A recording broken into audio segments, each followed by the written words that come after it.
अस्सलाम वालेकुम प्यारे बहन भाइयों, क्या हाल चाल है। मैं ठीक ठाक हूँ। उम्मीद करती हूँ कि आप सब भी ठीक ठाक होंगे, जहाँ भी रहे खुश रहे आबाद रहें। तो माशाल्लाह जी रमज़ान शरीफ का चांद नज़र आ गया है और सब नू रमज़ान की मुबारक बहुत बहुत।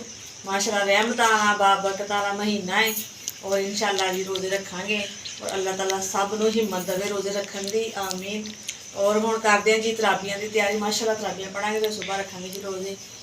ਉਹ ਵੀ ਲੋਕ ਹੈਗੇ ਨੇ ਭੈਣ ਭਾਈ, ਉਹਨਾਂ ਨੂੰ ਵੀ ਦੇਖੋ, ਯਾਦ ਕਰੋ ਵੀ ਜਿਨ੍ਹਾਂ ਦੇ ਘਰ ਕੁਛ ਨਹੀਂ ਹੈ ਤੇ ਪਾਣੀ ਪੀ ਕੇ ਵੀ ਗੁਜ਼ਾਰਾ ਕਰ ਲੈਂਦੇ ਨੇ, ਰੋਜ਼ੇ ਰੱਖਦੇ ਨੇ। ਕਿਉਂਕਿ ਦਿਲ 'ਚ ਬੰਦੇ ਨੂੰ ਖੁਸ਼ੀ ਹੁੰਦੀ ਹੈ ਕਿ ਸਾਲ ਬਾਅਦ ਰੋਜ਼ੇ ਮਾਸ਼ਾ ਰਮਜ਼ਾਨ ਦਾ ਮਹੀਨਾ ਆਉਂਦਾ ਵਾ। ਹਰ ਬੰਦਾ ਕਹਿੰਦਾ ਕਿ ਨਹੀਂ ਵੀ ਮੈਂ ਵੀ ਰੋਜ਼ੇ ਰੱਖਾਂ, ਮੈਂ ਵੀ ਰੋਜ਼ੇ ਰੱਖਾਂ, ਕਿ ਦੂਸਰੇ ਰਮਜ਼ਾਨ 'ਚ ਪਤਾ ਨਹੀਂ ਅਸੀਂ ਹੋਣਾ ਵਾ ਜਾਂ ਨਹੀਂ ਹੋਣਾ। ਇਹ ਸਾਡਾ ਅੱਲਾ ਸੋਹਣਾ ਜਾਣਦਾ ਹੈ, ਸਾਨੂੰ ਨਹੀਂ ਪਤਾ ਹੈ ਇਸ ਚੀਜ਼ ਦਾ। कि अल्लाह ताला सब नूं रोज़े रखने की हिम्मत देवे, आमीन। और सब नूं रमज़ान बहुत बहुत मुबारक होवे। और माशाल्लाह बाहर भी बहुत जंदे ने और मसीतां मस्जिद विच ऐलान भी हो गया भी तराबियां आओ, जिन्हें तराबियां पढ़नियां वा रोज़े रखने ने।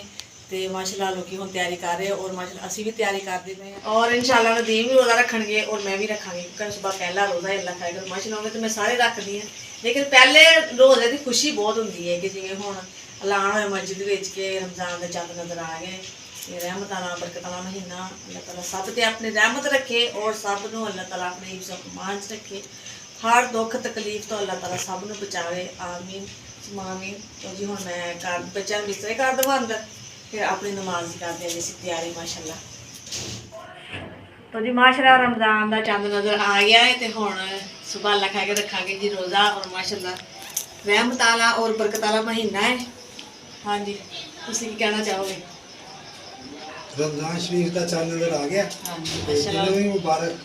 सुबह इंशाअल्लाह पहला रोज़ा रखांगे। हाँ जी, सब भैन भाइयों को बहुत बहुत मुबारक रमज़ान शरीफ दी। और मेरी तरफों भी बहुत बहुत मुबारक।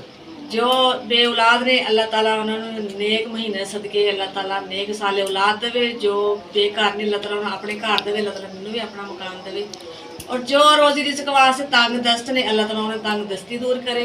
जो परेशान ने अल्लाह ताला उन्होंने परेशानियां दूर करे इस नेक महीने सदके, आमीन।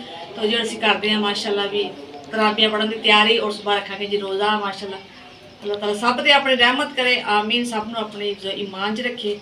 तो जी हुण तुसीं फिर करो तैयारी तराबियां पढ़न की और मैं बिस्तरे करदा बच्चियां नूं, ठीक है।